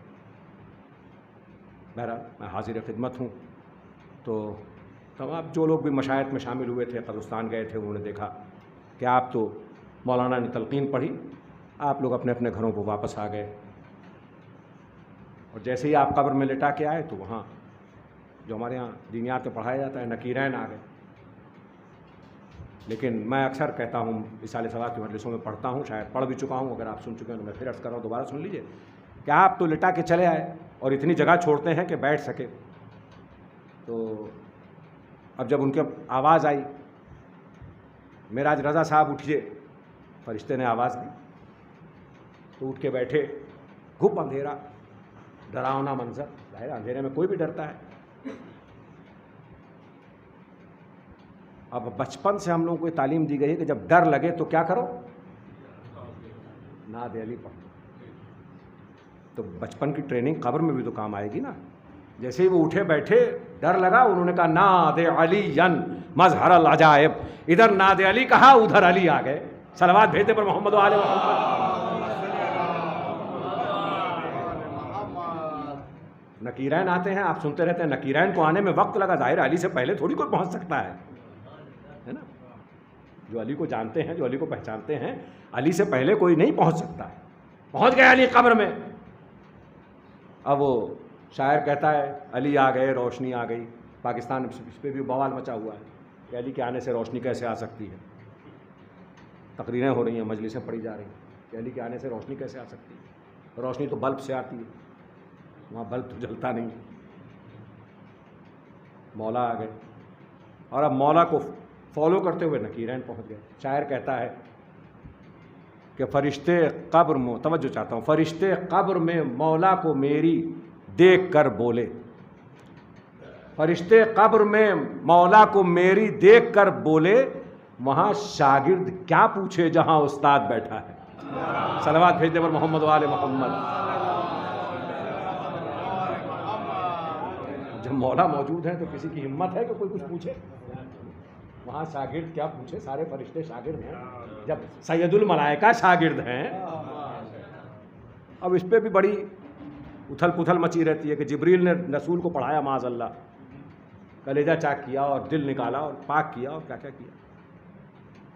رسول نے علی کو پڑھایا اور علی نے جبریل کو پڑھایا۔ واقعہ بیان کر دوں نوجوانوں اور بچوں کے لیے، کب پڑھایا؟ ایک مرتبہ رسول بیٹھے تھے، علی بیٹھے تھے، جبریل امین آ گئے وحی لے کے، رسول کو سلام کیا اور پھر علی کو سلام کیا۔ تو رسول نے جبریل سے پوچھا کہ جبریل کیا تم ان کو جانتے ہو؟ اب دیکھیں بہت سی چیزیں، اب آپ کہیں گے کہ کیا رسول اللہ کو نہیں معلوم تھا کہ جبریل ان کو پہچانتے ہیں کہ نہیں پہچانتے ہیں؟ بہت سے سوالات لا علمی کی بنا پہ نہیں کیے جاتے۔ جیسے اللہ نے قرآن میں موجود ہے، اللہ نے جناب موسیٰ سے پوچھا، اے موسیٰ تمہارے ہاتھ میں کیا ہے؟ کیا اللہ میاں کو نہیں معلوم تھا کہ موسیٰ کے ہاتھ میں عصا ہے؟ لیکن پوچھا، کیا پوچھا؟ اب جب پوچھ لیا تو موسیٰ نے پورے عصا کا قصیدہ پڑھ دیا۔ ایسے ہی حدیث قصہ میں جبریل نے پوچھا یا رب ومن تحت القصا۔ اب لوگ کہتے ہیں کہ جبریل پہچانتے نہیں تھے؟ اب کچھ لوگ اس کی وضاحت یوں بھی کرتے ہیں، بات سے بات نکلتی چلی جاتی ہے کہ ہاں جانتے تو سب کو تھے، مگر اکیلے اکیلے دیکھا تھا، انڈیویجولی دیکھا تھا۔ رسول کے پاس کبھی آتے تھے، کبھی علی کے پاس آتے تھے، کبھی سیدہ کے پاس آتے تھے، کبھی حسنین کے کپڑے لے کر، اکٹھا نہیں دیکھا۔ اب جو سارے انوار اکٹھا ہو گئے تو آنکھیں چوندیا گئی، معاذ اللہ۔ ملک کی بھی آنکھیں چودھیا سکتی ہیں؟ اس لیے نہیں پوچھا تھا کہ وہ جانتے نہیں تھے، اس لیے پوچھا تھا کہ ہم تو جانتے ہیں، دنیا بھی تو جان لے۔ اور پروردگار عالم تعارف کرائے، اس سے بڑھ کر تعارف اور کون ہو سکتا ہے؟ تو پروردگار عالم نے کہا ہم فاطمۃ و ابوہا و بالھا و بنوہا۔ صلوات بھیجتے پر محمد و آل محمد۔ تو اب یہاں علی کا تعارف کرانا مقصود تھا رسول کو۔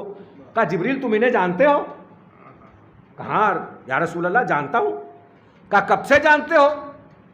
کہا تب سے جانتا ہوں جب میری خلقت ہوئی۔ کہا کیوں، تمہاری خلقت میں ان کا کیا ہاتھ تھا؟ کہا اللہ نے مجھے خلق کیا اور اس کا مجھ سے ایک سوال کیا کہ اے جبریل یہ بتاؤ تم کون ہو اور میں کون ہوں؟ تو اب جبریل رسول کو بتا رہے ہیں۔ کہا تم نے کیا جواب دیا؟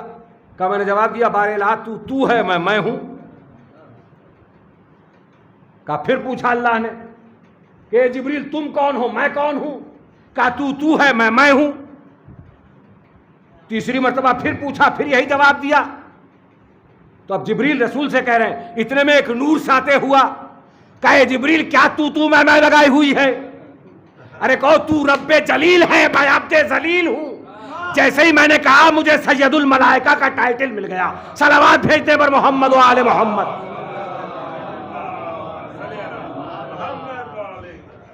تو میں نے شعر پڑھا، اس کی تفسیر میں نے بتا دی کہ ظاہر ہے جب جبریل شاگرد ہیں علی کے تو یہ منکر نکیر میکائیل اور یہ اور وہ کون فرشتے جتنے نام لینے ہیں آپ کو لے لیجئے، ان کی کیا بھلا مجال. تو شاعر نے کہہ دیا کہ فرشتے قبر میں مولا کو میری دیکھ کر بولے وہاں اس شاگرد کیا پوچھے جہاں استاد بیٹھے ہیں. اچھا وہاں سے چلے، سوال جواب ہو گیا جو ہونا تھا. تو اب کہاں پہنچے؟ کوثر پہ پہنچے. چھوٹے میاں معراج بھائی کوثر پہ پہنچے. عزادار تھے نا، وہی اہل بیت تھے نا، ذوالجناح نکالتے تھے نا. وہاں کربلا والوں نے بڑھ کے استقبال کیا. امام حسین آئے، سید سجاد آئے، جناب زینب آئیں، جناب سکینہ آئیں، جناب سیدہ آئیں. سید سجاد آگے بڑھے، جام کوثر پیش کیا. معراج صاحب یہ آپ کے لیے جام کوثر. معراج بھائی بہت خوش. کیوں؟ اس لیے کہ آپ یہاں سے پارسل جو بھیج رہے ہیں یہ سب پارسل ہے جو پہنچتا ہے، لیکن پارسل بھیجنے کے بعد کے لیے کچھ، پھر میں نوجوانوں اور بچوں کے حس کے لیے پیش کر دوں، پارسل بھیجنے کے لیے اس پہ کچھ ٹکٹ لگانا پڑتا ہے. تو پارسل جانا ہے جنت میں کوثر پہ، تو اب ہندوستان کا ٹکٹ تو نہیں چلے گا، نہ پاکستان کا چلے گا نہ امریکہ کا چلے گا. کون سا ٹکٹ لگے گا؟ وہ ٹکٹ جو رسول نے بتایا ہے. کون سا ٹکٹ بتایا رسول نے؟ 2 چیزیں چھوڑ کے جا رہا ہوں تمہارے لیے، کتاب اللہ و عطرتی. تو اب ٹکٹ بھی یہی لگے گا، کتاب اللہ کا ٹکٹ لگے گا، عطرت کا ٹکٹ لگے گا. جس پہ یہ دونوں ٹکٹ نہیں ہوں گے وہ پارسل وہاں نہیں پہنچتا. تو اب کتاب اللہ کا ٹکٹ ہم نے تلاوت کلام پاک اور فاتحہ پڑھ کے لگا دیا، عطرتی کا ٹکٹ یہ مجلس کر کے لگا دیا. اب جب ٹکٹ پہنچا تو بیرنگ واپس نہیں آئے گا، اس لیے کہ اصلی ٹکٹ لگا ہوا ہے قرآن اور اہل بیت کا. تو اب معراج بھائی کے پاس پہنچا، بہت خوش. ہم لوگ بھی تو خوش ہوتے ہیں، فرض کیجیے ہماری بیٹی دبئی میں ہے، وہاں سے کچھ بھیجے تو بہت خوش ہوتے ہیں، بیٹی نے بھیجا ہے. تو اب معراج بھائی بھی وہاں بیٹے نے بھیجا ہے، میری اہلیہ نے بھیجا ہے، بہت خوش تھے. امام سجاد جام کوثر لے کے آئے، کہا معراج بہت خوش نظر آ رہے ہو، ذرا جام کوثر تو پی لو. ہاتھوں سے جام کوثر لیا، پینے لگے. دیکھا آقا کی آنکھوں میں آنسو آ گئے. کہا آقا میں نے کیا کوئی غلط بات کہہ دی؟ بس میں نے ختم کیا آپ کی زحمتوں کو، بہت تاخیر ہو گئی. کہا آقا کیا مجھ سے کوئی خطا ہو گئی جو آپ کی آنکھوں میں آنسو آ گئے؟ کہا نہیں، تم نے کہا کہ تمہارے بچوں نے تمہارے لیے پارسل بھیجا ہے، فاتحہ پڑھ رہے ہیں، تمہاری چہلم کی مجلس ہو رہی ہے، سارے اعزاء اقربا یکجا ہوئے، صبح سے میں مل رہا ہوں، کوئی دلی سے آیا ہے، کوئی کہیں سے آیا ہے، کوئی کہیں سے آیا. کیوں آئے ہیں؟ کوئی علی گڑھ سے آیا ہے. کیوں آئے ہو؟ کہا تسلیت قلب کے لیے آئے ہیں، دلاسا دینے کے لیے آئے ہیں، ان کے سر پہ دست شفقت پھیرنے کے لیے آئے ہیں، بچوں کے بیوی کو دلاسا دینے کے لیے خواتین بھی تشریف لائی ہیں. سید سجاد نے کہا اے معراج تمہیں معلوم ہے تمہارے لیے تو اتنا اہتمام کیا گیا ہے، مگر جب میرے سر سے میرے باپ کا سایہ اٹھا تھا کربلا میں 3 دن کا بھوکا پیاسا قتل کر دیا. ہاں زیادہ اگر کربلا کے مصائب نہ ہوتے تو شاید ہمارے دل کو تسلی نہ ہو پاتی، ہمیں تشفی نہ ہو پاتی. کہا تمہیں معلوم ہے جب میرا بابا 3 دن کا بھوکا پیاسا کربلا کے میدان میں قتل کر دیا گیا تو کوئی نہ تھا جو دلاسا دیتا، کوئی نہیں تھا جو تسلی دیتا. میں ان کی اہلیہ سے خدمت میں ہاتھ جوڑ کے عرض کروں گا کہ یقیناً جب معراج بھائی کا انتقال ہوا تو آپ کے اعزاء موجود تھے، آپ کے اقربا موجود تھے. کسی نے آپ کے سر سے چادر نہیں چھینی، کسی نے آپ کی پشت پہ تازیانہ نہیں مارا، کسی نے آپ کے سر سے چادریں نہیں چھینی، ہاتھوں میں رسیاں نہیں باندھی. مگر ذرا کربلا میں آ کے دیکھیے، ادھر آواز بلند ہوئی قد قتل الحسین بکربلا، قد ذبح الحسین بکربلا. ادھر اسکیا درانہ خیموں میں گھسائے، مال و اسباب لوٹ لیا گیا، زینب و کلثوم میں لیلا اور رباب کی چادریں چھین لی گئیں. اجرکم اللہ، آپ کی آنکھوں سے آنسو جاری ہو گئے. اللہ ہمارے ان آنسوؤں کو شرف قبولیت بخشے. سید سجاد کون تھا جو دلاسا دیتا؟ عباس صلی اللہ علیہ وسلم بیٹھے تھے. میں نے کہا کہ کسی نے تمہیں تماچے نہیں مارے، کسی نے تمہارے ہاتھوں میں ہتکڑیاں نہیں باندھی، مگر سید سجاد کے دل سے پوچھو کہ ادھر آوازیں قد قتل بلند ہوئی، ادھر ہاتھوں میں ہتکڑیاں باندھ دی گئی. نہیں بستر چھین لیا گیا جس پہ سید سجاد آرام کر رہے تھے. ہاتھوں میں ہتھکڑیاں، پیروں میں بیڑیاں، گلے میں توق خاردار، بیٹیاں بھی ہیں۔ ارے بیٹیوں، تمہارے کال پہ کسی نے تماچا نہیں مارا تمہارے باپ کے مرنے کے بعد، مگر ذرا سکینہ سے آ کے پوچھ لو، ارے گالوں پہ ایسے، رخسار پہ ایسے تماچے مارے کہ شام تک رخسار پہ نیل نمایاں تھے۔ ارے گوشوارے ایسے چھینے کہ کانوں کی لویں پھٹ گئی تھی۔ ارے عزادارو، کیسے میں بیان کروں؟ خیموں میں آگ، بچے، بیوی، عورتیں ایک خیمے سے دوسرے خیمے، اور بس وہ آخری جملہ آپ سن لیں، یہاں تک کہ جب آگ بجھی تو شام غریبہ آ گئی۔ مجھے شام غریبہ نہیں پڑھنی ہے، شام غریبہ کی مجلس نہیں ہے، مگر بہت دلاسا دیا، بہت تسلی دیا لوگوں نے، بہت سر پہ دست شفقت پھیرا، مگر ذرا اس سکینہ کے دل سے پوچھو کہ جو شام غریبہ میں اپنے بابا کو ڈھونڈ رہی ہے، مقتل میں آواز دے، اسے اتنا معلوم تھا، 4 برس کی بچی ہے، کتنا علم ہوگا، اسے اتنا معلوم تھا کہ بابا مقتل میں گئے تھے گھوڑے پہ بیٹھ کے اور مقتل سے واپس نہیں آئے، تو جا کے مقتل میں آواز دے رہی، بابا کہاں ہو، بابا کہاں ہو، ارے بابا میں آپ کے سینے پہ سونا چاہتی ہوں، مجھے نیند نہیں آ رہی ہے۔ مقاتل میں لکھا ہے کہ ایک بے سر کے لاشے سے آواز آئی، الیہ الیہ یا سکینہ، اے میری لاڈلی سکینہ میرے قریب آ جا، میں ادھر نشے پہ ہوں۔ سکینہ پہنچی، کہیں جگہ نہیں تھی جہاں سکینہ سر رکھتی۔ مقاتل میں لکھا ہے بابا کے تلووں پہ سر رکھا، اے بابا مجھے نیند نہیں آ رہی ہے، اے بابا میں یتیم ہو گئی، اے بابا میرے کانوں سے کچھ الا لعنت اللہ علی القوم فسیعلم الذین ظلموا بار الہ ہمارے اس چھوٹے سے عمل کو شرف قبولیت عطا فرما۔ پروردگار عالم، فاتح اور مجلس کے طفیل میں معراج رضا بیگ صاحب کو مغفرت فرما، ان کی برزخ کی منزلوں کو آسان فرما دے، ان کو جوار معصومین میں اعلیٰ ترین مقام عطا فرما۔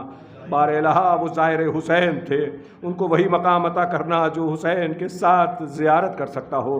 بار الہ تجھے واسطہ ہے محمد و آل محمد کا، جو بیمار ہیں ان کو شفاء کاملہ اور عاجلہ عطا فرما۔ بار الہ جو مقروض ہیں ان کے قرضوں کو ادا فرما دے۔ بار الہ جو ہماری قوم کے نوجوان ہیں ان کو علم حاصل کرنے کی، پڑھنے لکھنے کی توفیق عطا فرما۔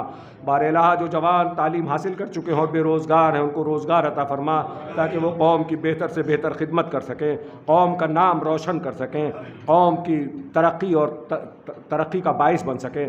بار الہ ہمارے آخری امام زمانہ کے ظہور میں تعجیل فرما، اور ہم سب کو جو حاضرین مجلس ہیں ان کو ان کے اعوان و انصار میں قرار دے۔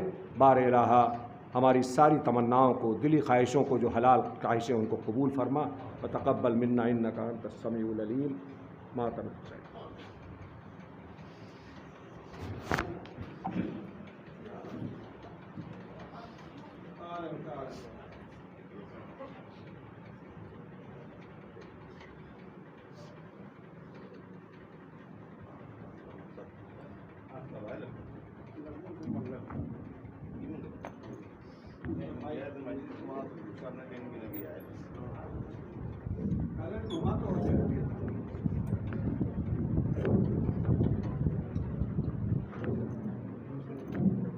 یا حسین، یا حسین، یا حسین، یا حسین،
حضرات بی بی سکینہ کے حوالے سے نماز پیش کر رہا ہوں، جہاں جہاں حضرات ملاحظہ کریں۔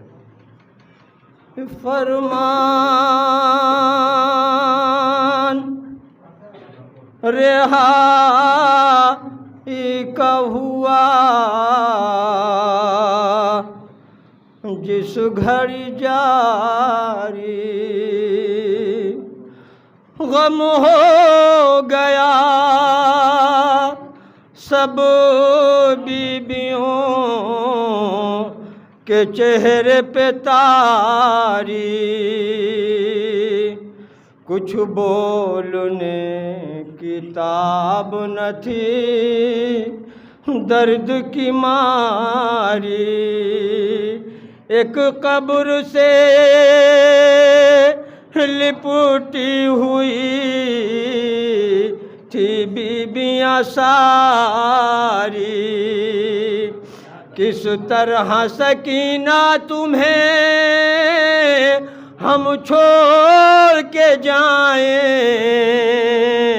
کس منہ سے تیری قبر سے منہ موڑ کے جائیں، تھرانے لگی قبر بپا ہو گیا محشر، ہر آنکھ سے بہنے لگا اشکوں کا سمندر، دیکھا سر شبیر نے زندان کا منظر، بے چین سکینہ بھی ہوئی قبر کے اندر، اماں تمہیں دیتی ہوں میں بابا کی دہائی، مت چھوڑ کے جاؤ مجھے آواز یہ آئی، ڈر ہے کہ مجھے ابھی ستائیں گے ستمگر، اماں مجھے زندہ میں اکیلا نہ چھوڑیے، ڈر ہے کہ مجھے ابھی ستائیں گے ستمگر، اماں مجھے زندہ میں اکیلا نہ چھوڑیے، سہمی ہوئی رہتی ہوں ابھی قبر کے اندر، اماں مجھے زندہ میں اکیلا نہ چھوڑیے، ڈر ہے کہ مجھے مطلب سماعت حضرات صلی اللہ علیہ وسلم کیا بیان کریں بی بی سکینہ اپنی ماں سے بلا کریں حضرات، اماں مجھے زندہ میں اکیلا نہ چھوڑیے، مجھ پر جو ستم ڈھائے گئے یاد ہے اماں، یہ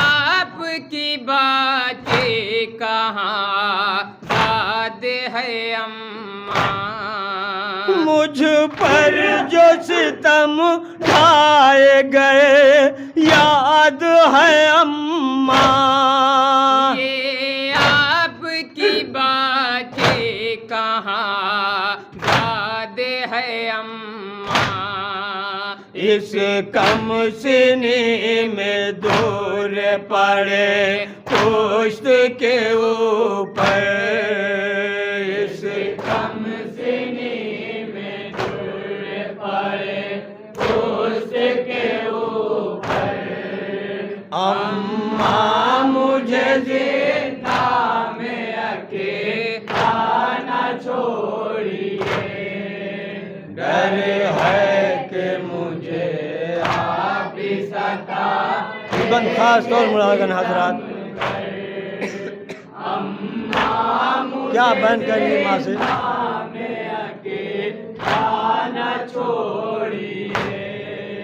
سینہ نہیں بابا کا مگر قبر تو ہوگی، اس قبر پہ لیٹے گی تو سو جائے گی بیٹی، سینہ نہیں بابا کا مگر قبر تو ہوگی، اس قبر پہ لیٹے گی تو سو جائے گی بیٹی، ویسے بھی کہاں پاؤں گی میں سینہ سرور، ویسے بھی کہاں پاؤں گی میں سینہ سرور، اماں مجھے زندہ میں اکیلا نہ چھوڑیے، ڈر ہے کہ مجھے آپ ستائیں گے ستم گر، بند سماعت کرنا حضرات، مجھے زندہ میں تصور اکیلا نہ چھوڑیے، بھیا علی اکبر کی جوانی کی قسم ہے، اصغر کی میرے تشنہ دہانی کی قسم ہے، بھیا علی اکبر کی جوانی کی قسم ہے، اصغر کی میرے تشنہ دہانی کی قسم ہے، گر کرب و بلا جائیے گا مجھ کو بھی لے کر، گر کرب و بلا جائیے گا مجھ کو بھی لے کر، اماں مجھے زندہ میں اکیلا نہ چھوڑیے، ڈر ہے کہ مجھے آپ ستائیں گے ستم گر، یہ بھی شعر ملا کے حضرات، ہم مجھ سے کتنا پیار کرتی تھی جناب سکینہ، آموں سے بھی ساحل پہ ملاقات کروں گی، میں پیاس کا شکوہ نہ کوئی بات کروں گی، آموں سے بھی ساحل پہ ملاقات کروں گی، میں پیاس کا شکوہ نہ کوئی بات کروں گی، جو بولوں گی واللہ وہاں سوچ سمجھ کر، جو بولوں گی واللہ وہاں سوچ سمجھ کر، اماں مجھے زندہ میں اکیلا نہ چھوڑیے، ڈر ہے کہ مجھے آپ ستائیں گے ستم گر، اماں مجھے زندہ میں اکیلا وہ دو تین بناؤ سماعت کرنا حضرات،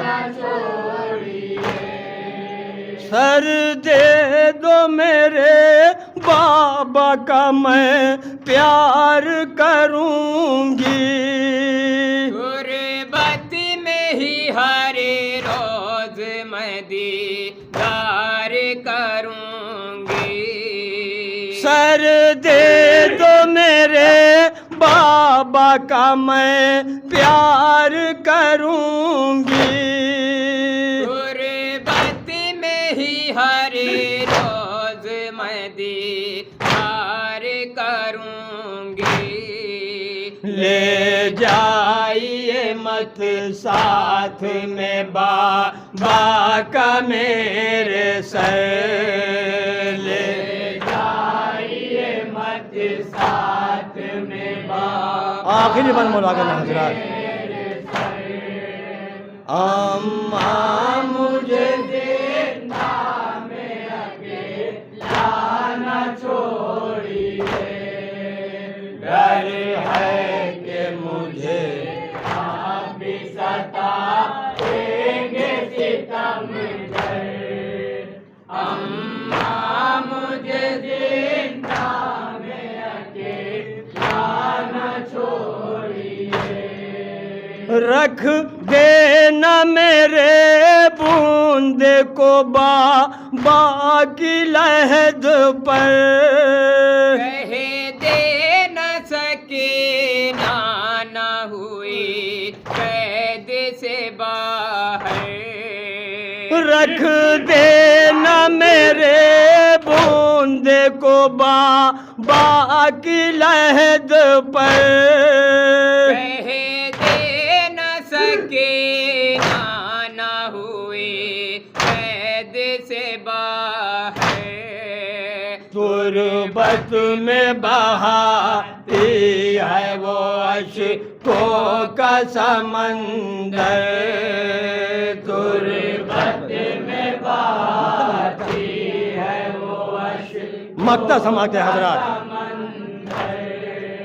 اماں مجھے زندہ میں اکیلا نہ چھوڑیے، ڈر ہے کہ مجھے مکتا سماعت کے حضرات.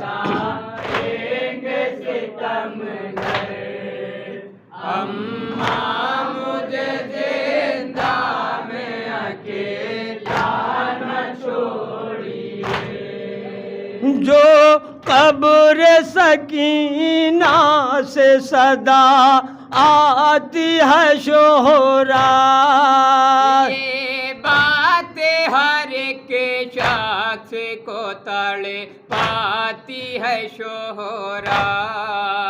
جو قبر سکینہ سے صدا آتی ہے شہرا. یہ بات ہر ایک شخص کو تڑ پاتی ہے شہرات.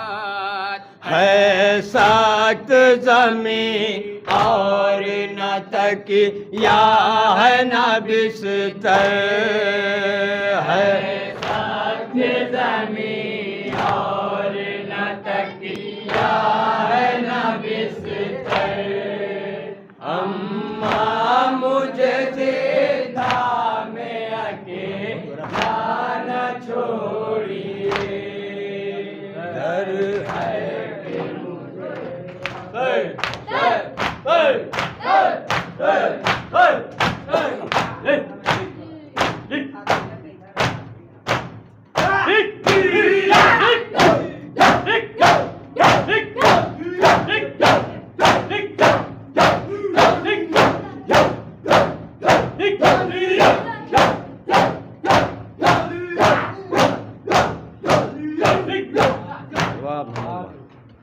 السلام علیکم یا مولا یا ابا عبداللہ، السلام علیکم ابن رسول اللہ، السلام علیکم یا مولا یا ابو الفضل عباس ابن امیر المومنین وابن سید الوسیم جمیع شہداء کربلا ورحمۃ اللہ وبرکاتہ.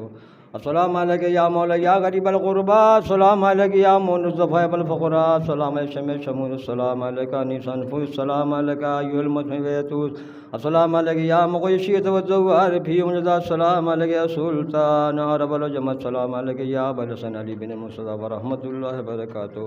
السلام علیکم یا مولا صاحب العصر والزمان، الامان الامان الامان، السلام علیکم یا خلیفۃ الرحمن، السلام علیکم یا مظہر ایمان، السلام علیکم یا شریک القرآن، السلام علیکم یا امام الصفات جان، عجل اللہ تعالی فرجک واسال اللہ تعالی مخرج ظہورک وجعل من مالک منصارک ورحمۃ اللہ وبرکاتہ.